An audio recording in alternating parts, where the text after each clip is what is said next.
Um, Today I would just talk about hepatitis and its epidemiology, prevention, and care. Uh, I have already been introduced by your team there. Um, this story actually is starting with liver. A healthy liver is essential for a healthy life. And the liver, it's located in the upper right quadrant of the abdomen. You know about anatomy, the location of the liver inside the body. It is one of the body's largest internal organs, and it is performing lots of different functions. 500 vital functions are taking place there in the liver. And some of the functions includes these cleaning up blood, detoxification, everything that you eat and drink or you breathe are absorbed through the skin. It has to, pass through the liver. And it also, regulates different hormones in our body and helps with blood clotting and produces bile, which is important for digestion. It produces different types of immunoglobulins, different kind of antibodies which are used for regulation of different functions. It maintains blood sugar and store and manages carbohydrate and cholesterol and many different, a variety of different functions that the liver actually is doing. And as today we are talking about hepatitis or inflammation of the liver, it means that if the liver is inflamed, all these different functions that we are talking about, these 500 vital functions of the body, would be disturbed as a result of that inflammatory situation in the liver, because the liver cells would be affected, and the liver cells actually are doing all these many different types of jobs inside our bodies. So to move on, this is just about the location of the liver that I used to show you. Uh, what is hepatitis and associated complications? The reason for hepatitis is inflammation of the liver. Inflammation is a protective response of our body, but sometimes this protective response of our body, would not do any good to us, because if the inflammatory situation is not under control, or if it is not subsided after some time, then the inflammation can be dangerous for the body, because it can cause a lot of tissue damage. And that uh, you know uh, inflammation of the liver, that is called hepatitis. It can be caused by different kind of viruses or different kind of some other non-viral reasons are there. For instance, alcohol or some other toxic substances are there which can cause the inflammation of the liver. Okay, so uh, if you see here, it's a normal liver, and if you see on the right side here, this is the liver which has become cirrhotic, or after this process of inflammation, which led to fibrosis, and after that cirrhosis. So this is a kind of cirrhotic liver where you can see that tissue is considerably damaged, its morphology is changed, and the cells are damaged here. The channels which are taking blood to different quarters are damaged as well, because there would be fibrosis and cirrhosis, and that cirrhosis would block the channels, resulting the fluid to come out or ooze out of the tissues into the abdomen. So when the livers become cirrhotic, it becomes cirrhotic as a result of this particular process. When there is infection, it will lead to inflammation, which may be acute or chronic, and that inflammatory situation will lead to scar tissue formation, which is known as fibrosis. Collagen and different fibers inside our body accumulate there, and they will just destroy the cells. And this leads to cirrhosis. And in cirrhosis, you would see that morphology of the liver would also change as a result of that scar tissue formation. And in some people, it can lead to liver cancer or, hepatocellular carcinoma. So here, when the liver becomes cirrhotic, because it's a very unique organ, because this organ it has the capability to regenerate itself, and many people who are infected, they would not feel that they have any problem, because the liver functions, the rest of the liver, which is normal, would be doing its function. And that's why it takes sometimes it would take a lot of time, maybe decades, to for the liver to completely become cirrhotic. And when it becomes cirrhotic, or its internal architecture is completely damaged, then you start feeling symptoms of the disease, which may be severe fatigue, loss of appetite, nausea, jaundice, weight loss, stomach pain, fluid retention, or mental confusion, or coma in some people would be associated with that. And if you look at the types of viral hepatitis, there is hepatitis A, which has a fecal oral transmission. I would talk about it a little bit. Hepatitis B, which is present in all body fluids, and its transmission is blood to blood. Or hepatitis C, again, its transmission is blood to blood. And hepatitis D and hepatitis E. These are different viruses from hepatitis A to hepatitis E, which can cause the inflammation of the liver, or which can cause hepatitis. And we have hepatitis A and hepatitis B that are vaccine preventable. That means that vaccines are available for hepatitis A and hepatitis B, but not for other types of viruses. Particularly hepatitis C is of more importance, because it's prevalent in Pakistan. Millions of people, they are infected with hepatitis C here. So just a little bit about hepatitis A virus. It can be found in two forms. Either would be quasi-enveloped or nagged virus, and it belongs to this family, Picornaviridae. It is an RNA virus with a size of 7.5 kb and a diameter of 27 nanometer. There is one stable serotype, but there are 6 genotypes of this particular virus, which are named as from genotype 1 to genotype 6. And genotype 1, 2, and 3 circulate among human beings, and genotype 4, 5, and 6 infect other species. So these 3 genotypes, 1, 2, and 3, are important with respect to causing infections in human. And again, these genotypes are divided into subtypes, and we call them subtype A and subtype B. Um, this uh, particular virus, hepatitis A virus, is resistant to organic solvents and detergents, and can survive in acidic environments to a pH of 3.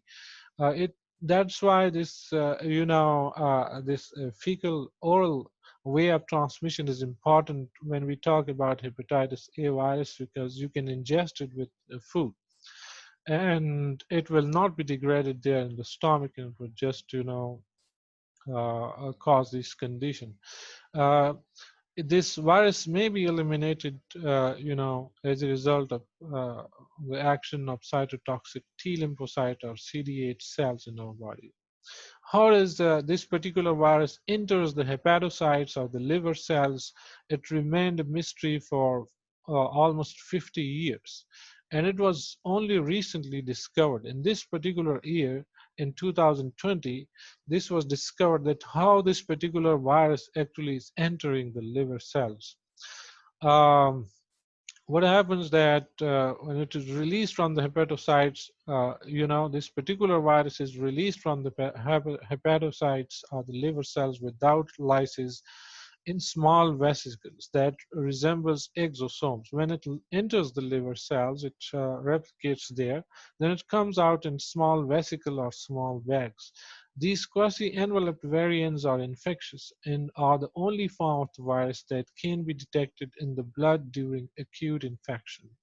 These are called quasi-enveloped species that come out of the infected cells and vesicles, and these can be detected in the blood. When you are going to diagnose this condition, then you have to go for diagnosis using PCR or other technologies for the detection of these viruses. Non-enveloped naked variants are shed in feces and stripped of membranes by bile salts during passage through the bile ducts to the gut. When the viruses they would pass through the bile salts, then they would be stripped of their coatings and they would become naked. So that is another form which is found in human beings. Um, Recently, as I'm talking about this 2020 publications describing the entry of this particular virus, which was a mystery for 50 years, they used CRISPR-Cas9 gene editing to knock down approximately 20,000 genes in cultured cells. And out of these 20,000 genes, they identified 5 genes coding for enzymes, different enzymes, and these were all transporter enzymes. One enzyme, which is known as the ceramide glucosyl transferase that creates ganglioside, was found essential for entry. And the gangliosides are, what are the gangliosides? These are sugary fatty acid molecules on the surface of the cells. And this particular enzyme is encoded by a gene which is known as UGCG, and the UGCG knockdown, when they did knockdown of this particular gene in cell culture, the virus entry was prevented, which was sufficient proof to for this phenomena that the virus cannot enter if UGCG is not expressed in the cells. And direct injection of HAV into cells, when they took the this particular hepatitis A virus and they injected into the cell lines directly through micro injections without involving the membrane of the cell, they found that the virus can replicate inside, but it cannot enter without UGCG. So it was again sufficient to prove that UGCG is important for the entry of the virus into the hepatocytes. Without ganglioside, the virus is just stuck in lysosome and doesn't get into cytoplasm to replicate. And that was later on, it was discovered that what actually the ganglioside is doing to the virus, it is helping the virus to just come out of the lysosome into the cytoplasm, and it would start its cycle of replication.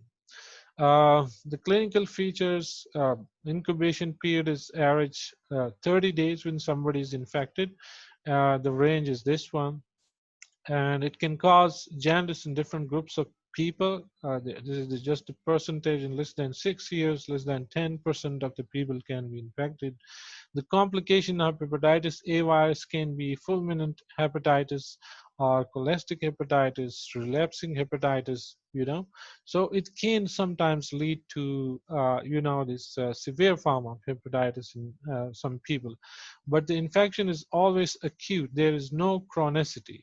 So hepatitis A infection is never chronic. If you just look at the serological course of the disease, you would come to know that, um, this particular when somebody is infected, during the incubation, after the incubation period, certain antibodies would start rising. For instance, the IgM antibody would start rising, and after a week you would also see a rise in the IgG antibodies against this particular virus, anti-HAV IgG and anti-HAV IgM. Okay, so this IgM anti-HAV, this particular antibody, it peaks about 4 to 6 weeks and lasts for 4 to 12 months.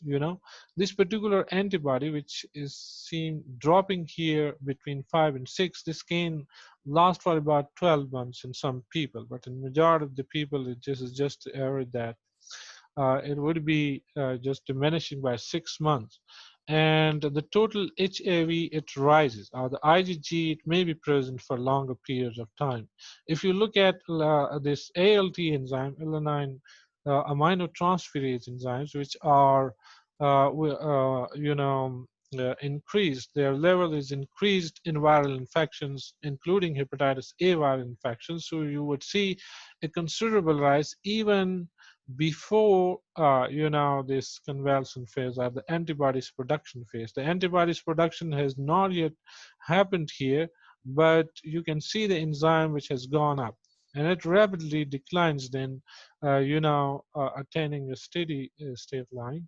So this particular enzyme is also an important diagnostic marker, and these enzymes are normally released um, in our bloodstream, but when there is viral infections which is damaging for the hepatocyte or the liver cells, then this leads to pouring up more ALT into the system or into the blood, which is detectable quite easily by ordinary tests. Okay, so after sometimes you would just after 4 to 6 months or 12 months at the maximum, you can find IgG, which actually indicates a past infection. If you look at the transmission, the close personal contacts or household contact of people infected, sex contacts, child daycare centers, these are the places where this hepatitis A could be easily transmitted. Contaminated food in water, it's can contaminate food in water, and as I told you that it's quite stable under acidic pH, so it would pass through the stomach quite easily, causing infections. And blood exposure, which is rare, injection drug use, or other blood transfusion methods, the needles, or these sharing injection, these syringes, or tattooing and other things. So the blood exposure is also important, but other exposure, contaminated food in water, and people who are infected, close contact with such people is more important with respect to transmission of this particular virus. So globally, even now, hepatitis A virus is a big problem, and 1.4 million people are infected with this particular virus each year. And if you look at these red,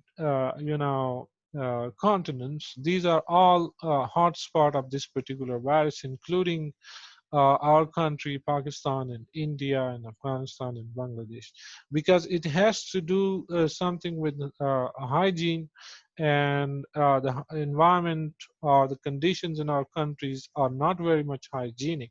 That's why it's the possibility of the spread of this particular virus in this setting is quite large. Laboratory diagnosis: acute infection is diagnosed by the detection of HAV, IgM, and serum. As I told you, IgM rises quite early after the incubation period is over, and it can be detected with EIA. And the past infection, for the past infection, again, we are looking for IgG antibodies because they stay for longer period of time. And cell culture, it's difficult and take up to 4 weeks, and not routinely performed because it takes a lot of time. And that's why it's not a practical way to detect it.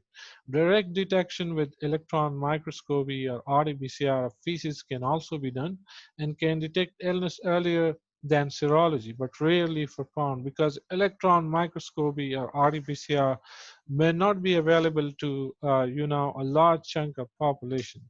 It's detected in acute phase by the polymerase chain reaction, or PCR, for a limited period of approximately 3 weeks in blood, and at higher concentration in stools. For example, for approximately 3 to 6 weeks, you can detect it in the stool of a patient, and for 3 weeks, you can detect in the blood of a particular person using PCR. And that's also telling you about the limitation of these techniques, that the virus may be available in your blood specimen or inside, the stool samples for a limited period of time, the detectable quantity of the blood of the virus. That's why it's not a practical way to go for such techniques for diagnosis. That's why it's better to go for IgM or IgG detection in order to figure out along with clinical symptoms. Hepatitis A prevention is possible, although there is no specific treatment for hepatitis A virus. Prevention is possible with the help of human normal immunoglobulin or HNIG. These human normal immunoglobulins have been in use since the 1950s, and you can just give these immunoglobulins pre-exposure to travelers who are traveling to endemic regions, or post-exposure. You can also give it to people who are exposed. Um, and passive immunity in the form of these immunoglobulins that you are giving, it doesn't last for longer. It lasts for 2 to 6 months, and after that, you again would be prone to catch this particular infection. And the symptoms of this disease are the dark urine, jaundice, pale or clay-colored stool, fever, loss of appetite, fatigue, nausea, and these itching joints, which these are the common symptoms that you can experience in many different types of diseases. That's why you have to go for confirmatory diagnosis of the condition, because these symptoms can be mixed up. The vaccine is available, not as I told you, there is no specific treatment, but the vaccine can prevent you, or immunoglobulins can prevent you, for passive immunity can prevent you. So hepatitis A vaccine is an inactivated vaccine which is available, and it is either formalin uh, inactivated vaccines or live attenuated vaccines combined. HIV and HBV vaccines are also available, and a combination of HIV and typhoid vaccines are also available in different settings. So 2 doses are needed that are given at least 6 months apart, and it can be considered for those traveling to countries where hepatitis A is quite common, drug abuser, or people who are at high risk can get this particular vaccines if you are traveling to some particular region. So if you just can inform me about the timing, I'm done with hepatitis A. Uh, then there is hepatitis B and C. So I think that if there are more speakers, then I would just stop here and let them do their presentations. Thank you, sir. Dr. Adnan Kurban is with us, and he will talk about the clinical perspectives of hepatitis. So only Dr. Adnan Kurban is with us. So you can take 5 minutes more. Okay, if you Thank you. okay, I just briefly would tell you hepatitis B and C, because these are very much important with respect to Pakistani population, because these are quite prevalent in our settings. And if you look at the history of modern research on viral hepatitis, it began in the year 1963 when Nobel Prize winner this Lumberg reported for the first time publicly on the discovery of new antigen named Australia antigen. And later on, this Australia antigen turned out to be the hepatitis B virus surface antigen. Before that, people were doing a lot of struggle in order to know what actually is causing this condition, because the condition was described much earlier, centuries ago, but nobody knew that what actually is causing this particular condition. And this virus, hepatitis B virus, which is quite prevalent in Pakistan, is strange in a sense that, nowadays we are talking about bioethics, and, these ethics considerations are very much important. But if you look at the history of hepatitis B virus, you would come to know that, people in out of desperation even experimented on human beings. The prisoners of war were used for experimentation Similarly, people who were mentally sick, children who were mentally sick, were also used for human experimentation in order to know about this particular virus, but nothing came out of all those experiments. And if you look briefly at the HBV life cycle, which consists of steps including attachment, internalization, nuclear transport, followed by covalently closed circular DNA formation, transcription, protein translation, encapsulation of viral RNA, reverse transcription, and synthesis of genomic DNA, envelopment and release of these infected particles into outside of the cell. So these DAN particles, infectious particles, are called infectious HBV virions are called DAN particles. It's after the name of the scientist who discovered. His name was Dane. These DAN particles are infection in nature. If you look at the genome of this particular virus, it's partially double-stranded RNA virus. This is double-stranded DNA virus. You know, you look at the double strand, but this is called partially double strand because it's not, the strands are not completely joining with each other. It's about 3.2 kb, and there are 8 genotypes which are named from A to H, genotype A to genotype H. If you look at the structure of this virus, you can see the surface antigen here. You can see the core antigen, which is indicated here. There is envelope antigens making the envelope around the core antigen and the genetic material. And there's DNA polymerase, which is attached, to the partially double-stranded, DNA. There is a reverse transcriptase, and it is cause acute and chronic infections of mammals, including human beings and some other birds as well.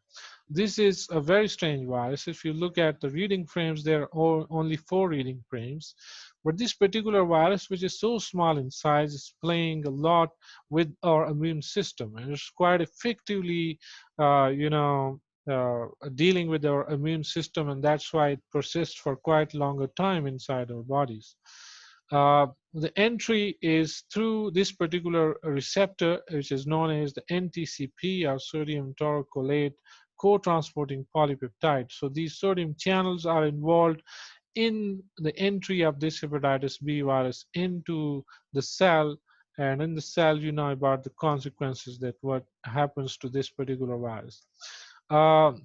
If you look at the outcome of infection, if somebody is infected, after the incubation period, which may last 45 to 180 days, most of the patients, they would be asymptomatic. They would not develop any symptoms, 50 to 70% of them. And only 30 to 50% of people, they would be symptomatic for acute hepatitis B infection. And this acute hepatitis B infection, again, either would be resolved in most of the cases, 90 to 98% of people, this infection would be resolved automatically. We call it the self-limiting condition that would be resolved by the action of your immune system automatically. Or it may become chronic. In 2 to 20% of people, this infection may become chronic. And out of this 2 to 20% chronic carriers hepatitis B, 7 to 85% again would be asymptomatic, and 15 to 25% these people would develop some serious conditions like chronic liver disease, including cirrhosis and hepatocellular carcinoma. So you can see that this asymptomatic nature of the infection is quite common, that you are not showing any symptoms, although the virus is inside your body. And sometimes it may take years, 5 years or 10 years or 20 years for this particular virus to remain there inside the body and cause the condition whenever it is suitable for it to come out and just replicate. Acute infection may lead to chronic infection may lead to fibrosis, cirrhosis, and hepatocellular carcinoma in the same way as I described earlier. And this is the course of infection. Again, you can see during the initial days of infection, you would find after the incubation period that HBsAg, or the surface antigen, which was discovered for the first time in 1963, This is the antigen which can be found in a plentiful amount inside the blood. It rises quite rapidly here. Okay, and the HBV DNA even prior to HBsAg also rises, and these two things then would start, decreasing inside your blood. By uh, 7 to 8 months, you would see a rapid decline in HBV DNA as well as HBsAg inside the blood. Okay, so this is the serological course. I would not talk a great deal about it. And the acute infection, as I told you, it would be mild and asymptomatic in two-third individual, and one-third individual it is symptomatic. Incubation period is 2 to 3 months, is followed by a prodromal phase for up to 1 week, in which patients experience symptoms like fever, fatigue, anorexia, nausea, and body ache. Similarly, serum ALT and HBV DNA, these rise during this particular period, and dark urine or the onset of jaundice is a hallmark, which could be seen in at the end of this particular phase, in ecteric phase, which lasts for 1 to 2 weeks. And during ecteric phase or the jaundice phase, HBV DNA decreases over time. Okay, so as a result of hepatitis B infection, acute liver failure is seen in 1% of people. Fulminant hepatitis is typically marked by the sudden appearance of fever, abdominal pain, vomiting, jaundice, followed by disorientation, confusion, and coma. So HbAg and HbDNA levels generally fall rapidly as liver failure develops, and some patients are HbAg negative by the time of onset of hepatic coma. In the chronic infection, if HBV is positive for more than 6 months, we call it a chronic infection. And the risk of developing a chronic hepatitis B infection is also directly related to the age at which one first becomes exposed to the hepatitis B virus. So age is quite important here. 90% of infected newborns and babies will develop a chronic hepatitis B infection. Up to 50% of infected children of 1 to 5 years would develop a chronic hepatitis B infection. Similarly, 5 to 10% of infected adults will develop a chronic hepatitis B virus infection. So you can see that these newborns are at greater risk of acquiring this particular infection, followed by children and followed by adults. So this is the spectrum of the disease and what happens in the chronic infection. Chronic persistent hepatitis, which may be asymptomatic, or chronic active hepatitis, which may be symptomatic. As I told you about the asymptomatic, that in most cases it is asymptomatic, and that's why you would not come to know that what is happening to the liver inside. And the liver damage ultimately would be felt when the liver would completely become cirrhotic. Cirrhosis of liver would follow, and in some people it would, progress to hepatocellular carcinoma or liver cancer. So if you look at the CDC or WHO data about hepatitis B, uh, you know, I think that there are very few studies from Pakistan regarding the prevalence of this condition. That's why they have put it in the intermediate zone here, the intermediate, a country with intermediate 2 to 7% prevalent. But recently, it has been noted that it's highly prevalent in Pakistani population, and together with hepatitis C, the prevalence of hepatitis C virus, Pakistan and Egypt have share the most burden of these particular infections as compared to the rest of the world. Pakistan almost has 12 million people suffering from hepatitis B as well as hepatitis C. So it's quite prevalent in our condition, and as this particular virus is present in all the body fluids, so transmission of this virus is quite easy. Um, uh, so I would not talk about this, that it's high, moderate, or low prevalence in different body fluids, but it's all in all body fluids. So you can just imagine that a virus which is present in many body fluids would be very easily to transmit. And these are just the signs and symptoms which may be common in the case of different liver conditions. And these are the modes of transmission. Vertical transmission is very important from mother to child, and all other things like non-steroidal tattooing is very important. Dental practices, the dentists are very important with respect to the spread of this particular disease, because the dental equipments sometimes are not sterilized, or sometimes it's not possible for certain instruments to be sterilized all the times. So that also is a source. Barbers are a very important source of for the spread of this particular conditions, including hepatitis C.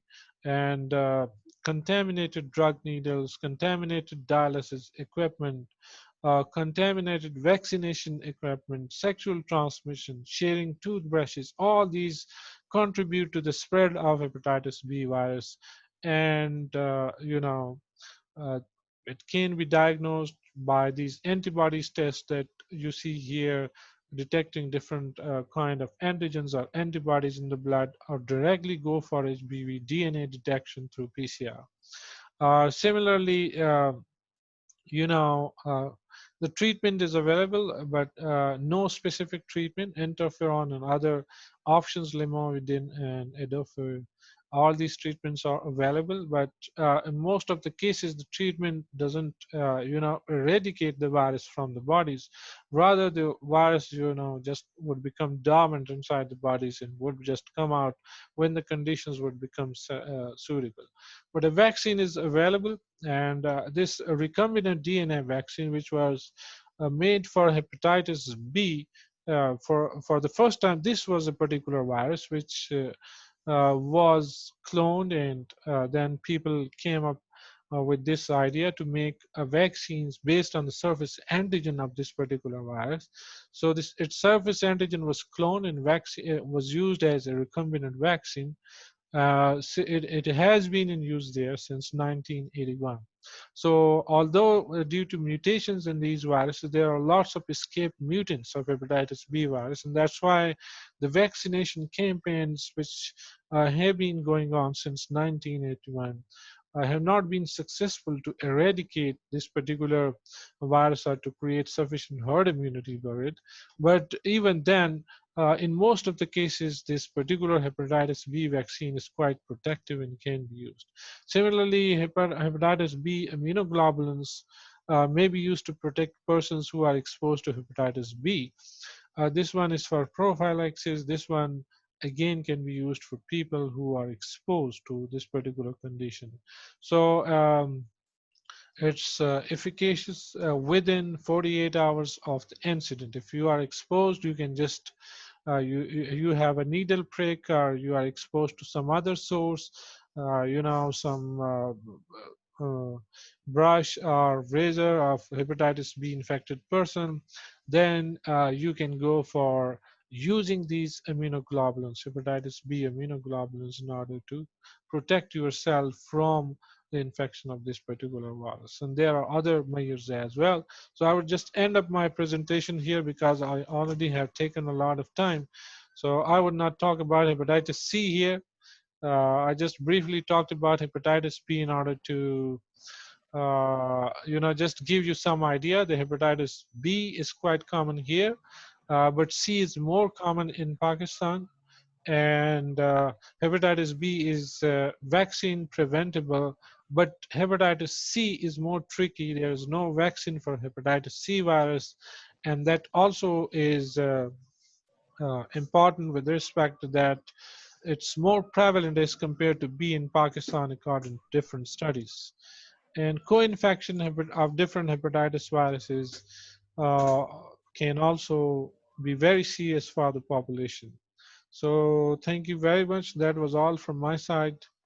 And if you have any question, or if you just want to start with the new presentation, the second speaker, that would be fine.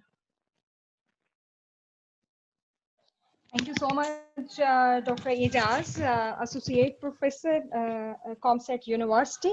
And now we are having my other speaker, Dr. Muhammad Adnan Kurban, a very young doctor and the source of inspiration for all of us. He's working as a vice president in Pakistan तहरीक शऊर?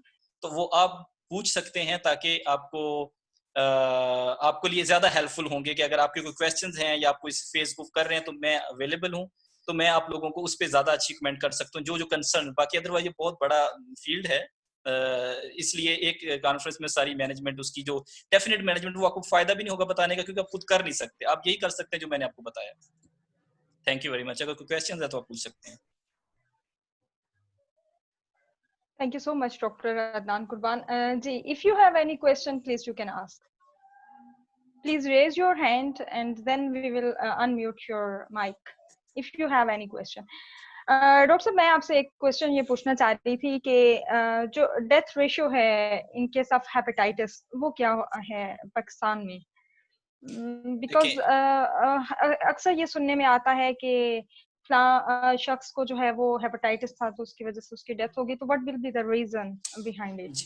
जी जी जी, आपने बहुत valid question पूछा। जाहिर है हर इंसान अपनी concern होता है सेहत से, जिंदगी मौत से, लेकिन बीइंग डॉक्टर मैं ये एक्सप्लेन करता जाऊं, बीमारी का जिंदगी मौत से कोई ताल्लुक नहीं होता, ये इंसान की बीमारी का सेहत से ताल्लुक होता है। जिंदगी मौत तो हेल्दी बंदे को भी आ जाती है, जो जहाज में बैठे थे उनकी तो आनी थी, जो नीचे मौजूद थे उन बेचारों की भी आ गई, वो जहाज में ना उन्होंने टिकट भरा ना बेचारे कहीं जाना चाह रहे थे। तो इसलिए इसको तो बिल्कुल इस फियर को नहीं रखें। हाँ जो है ये, अगर आपका क्वेश्चन वैलिड है, राइट है कि आप पूछें कि इससे कितना ज्यादा रिस्क है, डेफिनेटली इससे 100% रिस्क है। ये मैं कहता हूँ कि लोग कोरोना को रोते हैं ना कि कोरोना जी ये हो गया वो हो गया, मैं कहता हूँ कोरोना इतनी बुरी डिजीज नहीं है, 15-20 दिन 25 दिन में आपका फैसला हो जाता है कि आपने इधर रहना या उधर रहना है।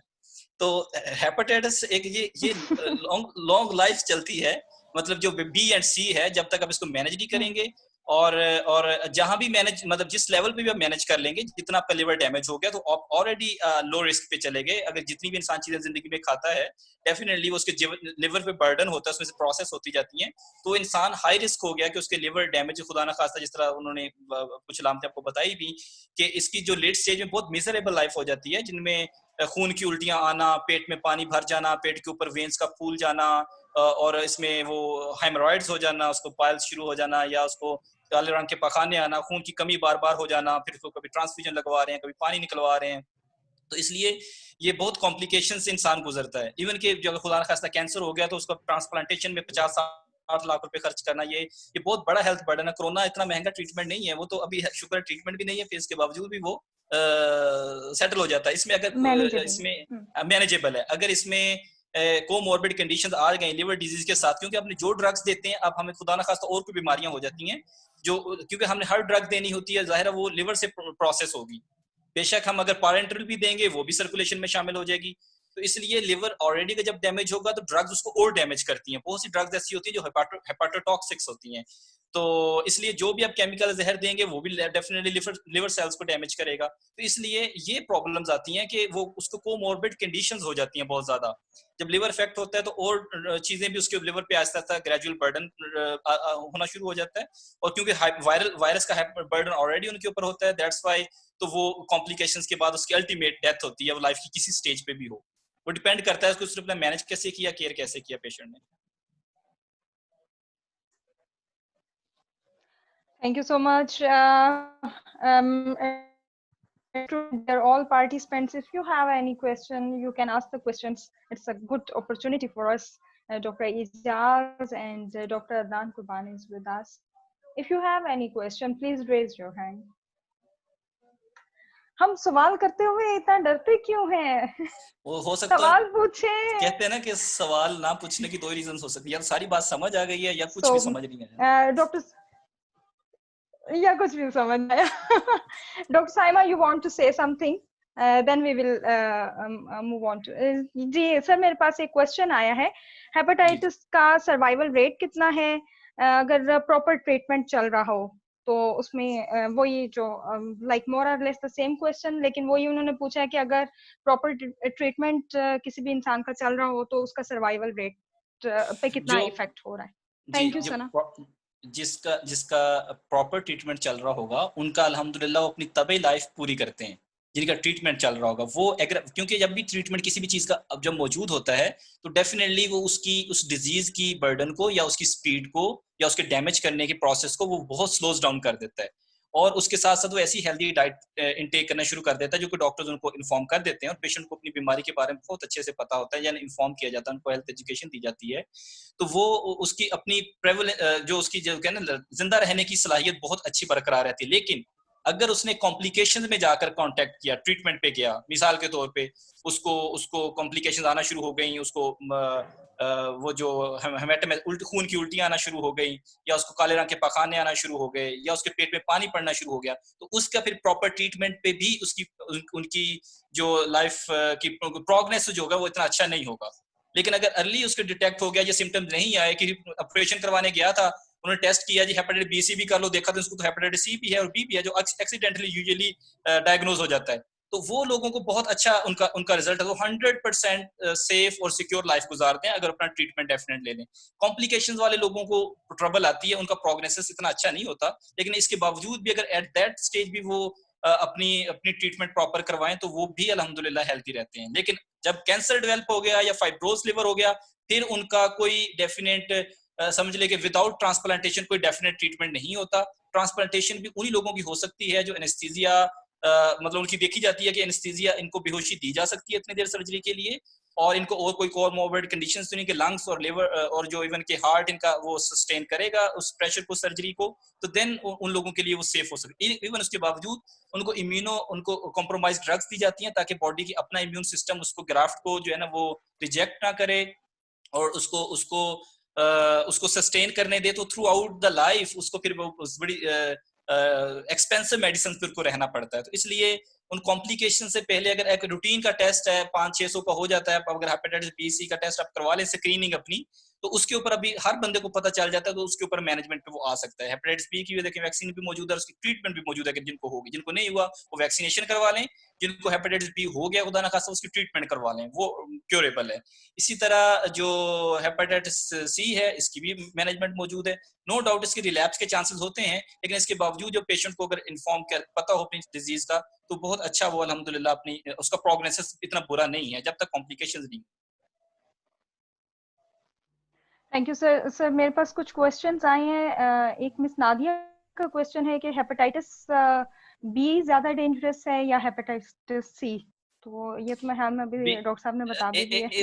इसमें रिसर्च में डिफरेंट चीजें आती हैं, लेकिन मैं कहूँगा hepatitis B is more dangerous, क्योंकि इसके अंदर जब ये एग्रावेट होता है इसमें बहुत ज्यादा जितना हेपेटाइटिस बी जल्दी स्प्रेड हो, डेंजरस का मतलब उसमें बहुत से फैक्टर्स आ जाते हैं ना, कि वो आपसे दूसरे लोगों को ट्रांसमिट होने का बी के चांसेस ज्यादा होते हैं एज कम्पेयर टू सी, क्योंकि ये सलाइवा, सीमन, वजाइनल फ्लूइड्स और वो इसमें सेक्सुअल कॉन्टैक्ट से भी ये स्प्रेड हो जाता है ना, कि अगर हेल्दी पार्टनर है तो अनहेल्दी पार्टनर को उसमें चला जाएगा, तो और ब्रेस्ट फीडिंग से फिर आगे बच्चों को चला जाएगा।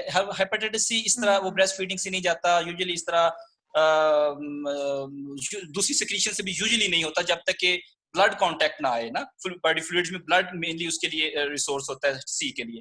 उसके बाद फिर कॉम्प्लिकेशंस पे भी जो हेपेटाइटिस बी है ज्यादा एग्रावेट करता है, यानी एग्रेसिव होता है एज कम्पेयर टू सी ज्यादा स्लोली प्रोग्रेसिव होता है। तो इसलिए बी के ऊपर तो हमें रिस्क अब लेना ही नहीं चाहिए, क्योंकि उसकी वैक्सीनेशन मौजूद है और सी की मौजूद नहीं है, इसलिए हम उसकी अब उस पर्सपेक्टिव में सोचे तो हमारे लिए सी डेंजरस हो जाएगा कि उसकी वैक्सीनेशन मौजूद नहीं है। तो इसलिए दोनों के डिफरेंट क्राइटेरियाज हैं, तो इसलिए दोनों ही जिसको प्रॉब्लम होगी तो दोनों ही उसके लिए डेंजरस है। ठीक हो गया सर। एक क्वेश्चन और है कि she is Umera Ijaz and she is asking if the patient completely recovered after treatment and अगर वो दोबारा पॉजिटिव आता है, हाँ, तो उसको दोबारा ये प्रॉब्लम हो जाती है, तो what will be the reasons? और साथ ही उनका दूसरा क्वेश्चन भी है कि पीसीआर रिजल्ट्स और नॉर्मल टेस्ट जो हम वायरस की प्रेजेंस के लिए यूज करते हैं, तो I think she wants to ask which is most suitable, PCR या जो हम एंटीबॉडी टेस्ट करते हैं वो ज्यादा सूटेबल होते हैं? जी सर। अच्छा जी, उनका जो पहला क्वेश्चन है उसके मुताबिक तो यही है कि अब जो भी किसी भी चीज के लिए आप मेडिसिन देते हैं या थेरेपी करते हैं, सम टाइम वो इनइफेक्टिव होती है, उसकी अपनी बॉडी ही उसको किल कर देती है, उसका जो बॉडी का अपना इम्यून सिस्टम होता है वो उसको एक्सेप्ट ही नहीं करता, मतलब वो इतनी इफेक्टिव उसको डोज पहुंचती नहीं है। सेकेंडली ये होता है कि मे बी वो री इन्फेक्शन ले ले, क्योंकि वो उसकी जब तक आपने वैक्सीनेशन नहीं की तो आपके पास ये तो नहीं है एक बार खुदा ना खास्ता किसी को कोई प्रॉब्लम होती है, कोई पेन या दर्द या बुखार या कोई भी डिजीज, इन्फेक्शन मतलब टॉन्सिलाइटिस है, गले के इन्फेक्शन हो गई, आपने इसको रिकवर किया, ट्रीटमेंट की, ठीक हो गया, दोबारा जब भी उसको वही चीजें दोबारा उसको वो माइक्रो ऑर्गेनिजम्स इन्फेक्ट करेंगे तो दोबारा फिर उसकी प्रॉब्लम आ जाएगी। तो ये इसमें प्रॉब्लम है कि जब अगर हेपेटाइटिस बी की आप वो करवा लें ट्रीटमेंट, देन आप उसकी वैक्सीनेशन जरूर साइड पे जाएं ताकि नेक्स्ट टाइम उस पे सेव हो जाएं। हेपेटाइटिस सी की वैक्सीनेशन नहीं है इसलिए उसका रिलैप्स होने का, इन्फेक्ट होने का चांसेस अपनी जगह बरकरार रहते हैं। जो इनको टेस्ट वाली इन्होंने बात पूछी है उसके ऊपर ये है कि इन्होंने बहुत अच्छा क्वेश्चन किया। जो हेपेटाइटिस के लिए हम बेसिक पहले टेस्ट करवाते हैं वो उनकी ट्रीटमेंट के लिए नहीं होते, वो उनकी डायग्नोसिस के लिए होते हैं, स्क्रीनिंग टेस्ट होते हैं। May be right may be wrong, उस पर फिर देखा जाता है इसमें वायरल लोड कितना है, पीसीआर पे हमें बताया जाता है कि उस वायरस की टाइप क्या है, उसकी क्वांटिटी, क्वालिटेटिव एंड क्वांटिटेटिव, उसकी क्वांटिटी वायरल लोड कितना है और उसकी क्वालिटी क्या है, उसकी टाइप क्या है, क्योंकि इनकी आगे फर्दर भी सब टाइप्स होती हैं, ठीक है, R1 R2 R3 R4 R6 मतलब लॉन्ग ऑन।